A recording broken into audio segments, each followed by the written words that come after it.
This is Eddie Hearn, Matchroom Boxing. You're watching Sporting Icons. You don't need to be anywhere else.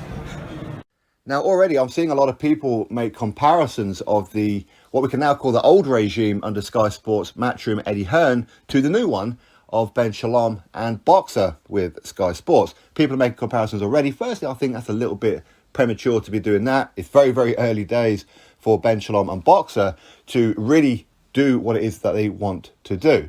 Okay. Now, I don't know this for a fact. I'm going to be guessing this part that the first 12 months is going to be pretty much the feel-out process. I'm not going to call the first 12 months a write-off, not at all. But they're building the stable, they're trying new things, they're seeing what's going to work, and maybe at the end of the 12 months, they will just hit everything and just go all out. Okay? Maybe. Now, with my interactions as on a personal basis with Eddie Hearn, of course, speaking with Eddie Hearn on camera, off camera, and of course recently, over the past weekend, having a couple of short conversations with Ben Shalom, there are some comparisons. Of course there are, which is both of them are very, very motivated. They're very, very motivated. They're very, very keen to succeed, but for very different reasons. Now, with Eddie Hearn, I see Eddie Hearn as the showman, the actor, if you like, the star of the show. He's the star of the show, okay? With Ben Shalom, he's the director of the movie. He's the one orchestrating. And I see that because at the live event in Newcastle this past weekend, everywhere I looked, everywhere I went, in fact, the only place I never saw Ben Shalom was in the toilet, funny enough, but everywhere else, he seemed to be there, where he's orchestrating literally every little detail. With Eddie Hearn spends most of his time at ringside, just sat there watching the boxing on his phone, whatever it may be, okay? Now, that could be down to experience, for sure, with Eddie Hearn. Of course, he's been doing it for, 10 years with Sky Sports, and of course, he has people, his team, that he doesn't need to be interacting with, he doesn't need to be checking up on. Whereas Ben Shalom, of course, he's got a very, very new team, and of course, he trusts his team. Of course, he does. But he's overseeing everything, okay? He's the orchestrator. He's the project manager, if you like. Now, Ben, he pulled me up in some ways. He kind of pulled me up, and he says, you're Sporting Icons. You're the one who said that, I'm not acting like a promoter does. As in, I'm not up front. I'm not up front and center. I'm not loud. I'm not all this kind of stuff like Eddie Hearn is. As in, Eddie Hearn will always do interviews. Bob Arum is always out there doing interviews. Frank Warren and whoever else. And, of course, I mentioned that Ben Shalom, he doesn't do that. Now, of course, he explained it to me, and, of course, I fully understand. But it's one thing to explain it. It's another thing to see it. And what I was seeing is he doesn't have time right now to do interviews. But, of course, he said that he will be doing them at some point. But, of course, this is the feel-out process. And he's got his fingers on the pulse, literally everything. But, of course, he's still learning at the minute as well. He wants this to be a success. Now, the differences between Eddie Hearn and Ben Shalom, from my own personal experiences, is that Eddie Hearn is very, very much about celebrity status. Now, he will sign fighters if you're a good ticket seller. It doesn't matter whether or not you can fight or not. How do you look on camera? Can you sell tickets? What's your backstory? Okay, Eddie Hearn is an exaggerated version of Barry. Now, I get on well with Barry. Of course, I've done a few podcasts with Barry, and I've even done a life story, a biography with Barry, which I was actually the first person here on YouTube to do so, okay? But Eddie is an exaggerated version of Barry, and one of his motivations is to obviously get the pat on the back from Barry, but also to outdo what Barry done, especially within boxing. Now, Ben Shalom, he has his own motivations. His motivations is the grassroots. His motivations are quite simply try new people out. Look at what it is that people have been criticising the Matchroom and Sky Sports product beforehand, where it'll be the same faces week in, week out, doing the same interviews on the same platforms, blah, blah, blah. But what about the small horde fighters? Just because you don't see them on TV, don't mean they're no good. It just means that a scout hasn't seen them yet and haven't been given the opportunity. Ben Shalom is giving them the opportunity. Okay. Now, as I said before, Matchroom, they've had 10 years on the Sky Sports, and yeah, they've got some household names. Reason being is because Sky Sports, they are the driving machine. Everywhere you look, you'll see something of Sky Sports. You walk into a pub. I don't drink myself, but you walk into a pub, what do you see? Sky Sports is on the TV. Sky News is everywhere. So they're forever pushing out their promotion. Okay, that's the promotional machine. Okay, with DAZN, and I know that a lot of you have already noticed it as well, and I certainly have, their profile seems to be slipping. I'm not talking about DAZN slipping, but I'm talking about Matchroom. Their profile seems to be dropping. Of course, it hasn't helped with some of their key fighters losing recently. Anthony Joshua, that absolutely gutted me, okay? And I hope that he gets Usyk back in the rematch. But Joshua losing ain't good. This past weekend, Mikey Garcia losing weren't good. With Ted Cheeseman, the home fighter, losing to a Frank Warren fighter in Troy Williamson, weren't good.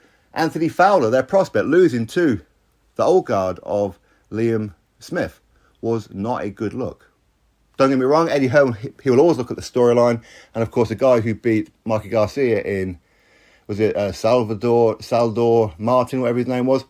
Well, they've got a big superstar now in Spain. That's the storyline they're going to go with. Much like when Mauricio Lara defeated Josh Warrington. There's a new storyline. Mexico have somebody else that they can get behind. Okay?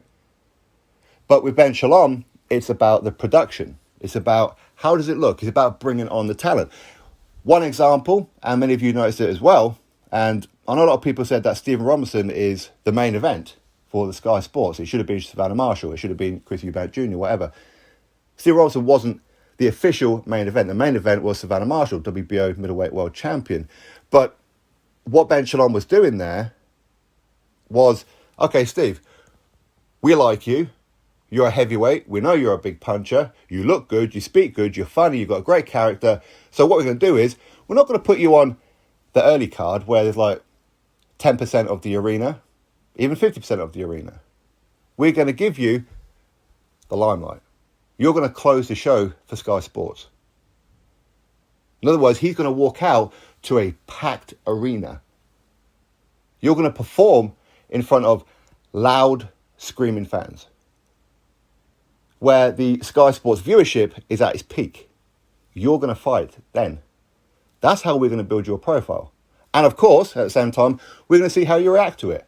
Are you going to fold? Are you going to start shaking? Are you going to underperform? But if you don't, hey, potentially we've got a new star on our hands. That's what Ben Shalom's doing. That's why Steve Robinson, he got that opportunity, and believe me, he loved every second of it. Every second of it. And when I look around on social media and when I look around on YouTube, people are talking about the event. Of course, people are talking about Chris Eubank Jr. People are talking about Hughie Fury. People are talking, of course, about Savannah Marshall and whatever else. But people are talking about Stephen Robinson. Had they put Stephen Robinson on earlier, not many people would have heard of him outside of me doing what I do. Okay? But they got the opportunity to see him now within the 2 minutes that he was fighting with the brutal knockout. Okay, great. It wasn't a world-class performance. I know people will criticise, but at the end of the day, this was him after 20 months. In fact, I'll do a post-fight review, okay? But the knockout is the highlight reel. And that's what they're going with.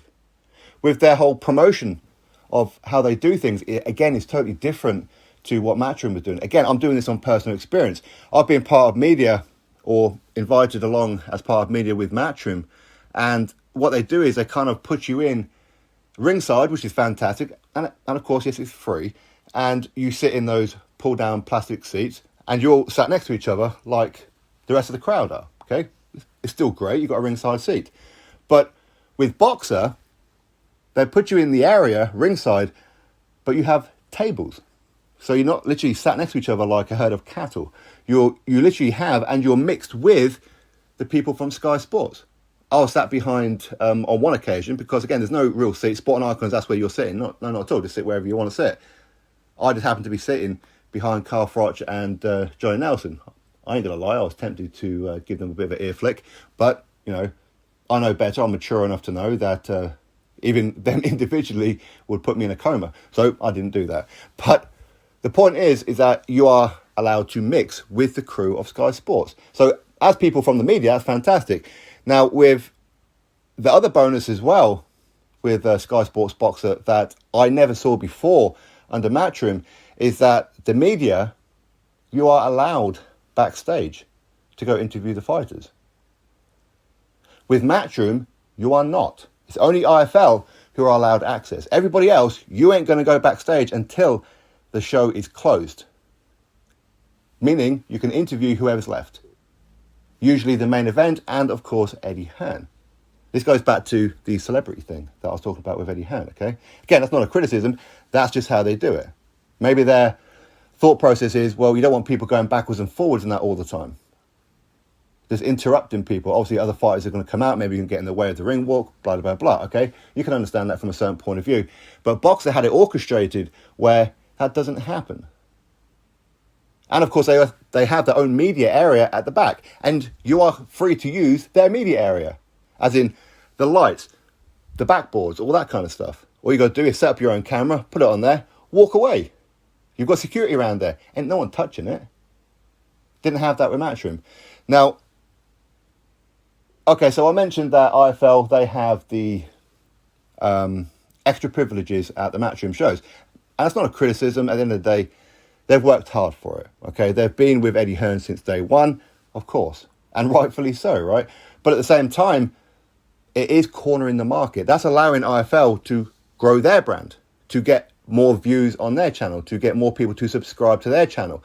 And there are other people who are there as media who don't get that access, which means they can't grow their brand. They can't do the interviews. It is cornering the market, okay? It is. But with Boxer, it doesn't matter if you're IFL, doesn't matter if you're Sport and Icons, doesn't matter if you're this channel, that channel. It doesn't matter if you've got 50 subscribers. We appreciate you being here. You have the exact same access as IFL. And nobody having no favoritism over anybody. And that's great, isn't it? Because everybody has a chance to grow their brand. Now, of course, it's a little different for me because I don't rely on interviews. My content, my product isn't interviews. My product is boxing news. But of course, I do that bit extra where I will give my views, give my opinions on things. Sometimes it gets me in hot water. Sometimes it helps me out a lot with certain people within boxing. But there are some uploaders out there where their content is exactly just interviews, like IFL, like Boxing Social, like October Red, like Boxing UK, British Boxing News and British Boxing Blog. And you see, their content is interviews. So that's their breadline, I suppose. So when you're going to a Matchroom show, if you can't do that, then you can't grow your product. Okay, you've got to rely on the main event still being there and willing to give you an interview. And of course, Eddie Hearn still being there as well. But with Boxer, you get to interview the entire card. No problem. But again, it is down to discretion of the fighter. They don't have to interview with you. Just because you're there, just because you've got a media pass, doesn't mean the fighter has to interview with you. He or she doesn't. Okay. One example that, I could have interviewed Chris Eubank Jr., but he kept us waiting for so damn long. And I really want to see Savannah Marshall fight, but he kept us waiting for so long. And then one of his guys come out and said, 2 more minutes, then 2 more minutes, then 2 more minutes. Oh, can you all come in together and do an interview together? Except IFL TV, you can do yours on your own. At that point, I was like, listen, my content isn't interviews, okay? I don't need this. Jog on, and I walked off, okay? So I can go catch up with the Savannah Marshall fight. But that's the point. Okay, it is down to the fighter's discretion, but that's nothing to do with Boxer, okay? Boxer have given you access. Matchroom, you don't get it. You do get it at the press conferences, and you do get it at the weigh-ins. But you also do that with Boxer as well.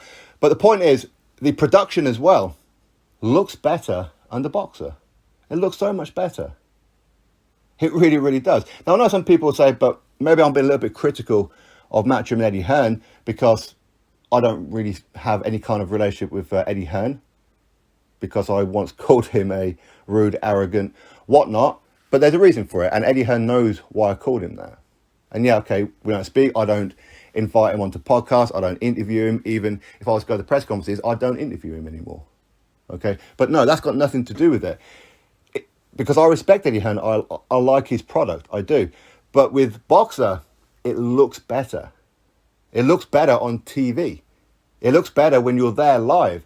The lights, the sound, everything is so much better. Eddie Hearn, of course, now with DAZN, he is getting into his own team doing the ring walk, the sound, the music, the lights, the smoke machines, the fireworks, and all that kind of stuff. He's just getting into that now. Ben Shalom, quite clearly, that's his background. And of course, he's got great people around him as well. Not that Eddie Hearn doesn't, of course he does. But people like Dan, calls himself Savage Dan, that guy's going places, man. I'm telling you, he's going somewhere. What he's doing right now isn't what he's going to be doing in a few years' time. He's going to be a big, big player. I'm telling you, he really is. And the motivation that he has as well is phenomenal. Of course, there's other people. You've got like a JJ from Boxer, and you've got a few more people that are just so motivated, so dedicated to doing what it is that they want to do. This is a new venture for them. So for me, I think that you do have to give Boxer time. But already, as far as the effects, as far as the look, Boxer are already ahead of Matchroom. Because I feel that, I mean, I don't know this for a fact, but I think that with Ben Shalom, his background is something to do with tech. Okay, that's the impression I get, because it's just so advanced. He must have some background in this. Eddie Hearn doesn't have that. Eddie Hearn's always relied on third parties doing it for him. Ben Shalom and his team are doing it themselves. And by the looks of it, they've been doing it for quite some time, but now they've been given the opportunity to do it on a bigger scale, and it's going to get better as the stable gets bigger. Their interviews, I'll give you an example. When one of the guys who previously worked for BT Sport, but now he's been given, I mean, he's freelance, but now he's been doing the Sky Sports one, and especially here in Newcastle, he'll go to the gyms, okay, and do some interviews, he'll do some promo stuff and whatever. And we're talking a few hours worth. And what they do is they kind of get all that footage, they put it all together, and they come up with a 1 minute clip. All that work for 1 minute. But what they're really doing is all that footage they can use time and time again, because there's so many different parts that obviously they haven't used, and they'll use it for, say for example, when the guy came to Stephen's gym. I was there and I watched the whole process. There's so much footage that they don't have to keep on going to his gym all the time, because they've got enough footage for next time Stephen fights. Well, we've got this footage for a new promo. Same with Georgia. Same with April. Same with Lewis Ritson, when of course, he's better. And I'm sure it's the same with Huey Fury and Savannah and Chris Eubank and whoever else. Boxing is not dying on Sky Sports. It's getting better, is what it is. And as the stable grows, as the stable gets bigger, as more fighters join, as they start to build stars. And again, that's one of the things that's very important to Ben Shalom. It's not only just the grassroots, it's not just giving other people within boxing, like their managers and their promoters, some opportunities, but it's about building new stars. It's not the Ben Shalom show. With Matchroom, it's the Eddie Hearn show. Eddie Hearn, he has time to do all these interviews. He has time to do all of it because he's building his own profile. Not just that, of course, he's building the product as well. But Ben Shalom is building the product, and that's more important to him than building his own celebrity status. But, I mean, his celebrity status will come anyway. It's inevitable, okay? Anyway, listen, that's my thoughts on it all. For me, I think that Sky Sports, Boxer, and Ben Shalom so far are doing an absolutely fantastic job. Fantastic job. As I said before, just with that Stephen Robinson thing there, they've got my vote. That's very, very easy to get my vote. Do you see that with Matchroom? Well, you see some smaller fighters having a fight after the main event, but that's when the TV stops rolling. That's when people are starting to empty the arena. With Boxer, they made sure the Sky Sports camera was still rolling. They made sure the crowd was still there, because they built him right the way through the show. So the fans were expecting to see Stephen Robinson. Many of you were expecting to see Stephen Robinson, obviously because of my videos, because I've been hyping him up for the longest time. Fantastic stuff. My thoughts, drop me yours, click thumbs up, subscribe, and I'll catch you all in the next video.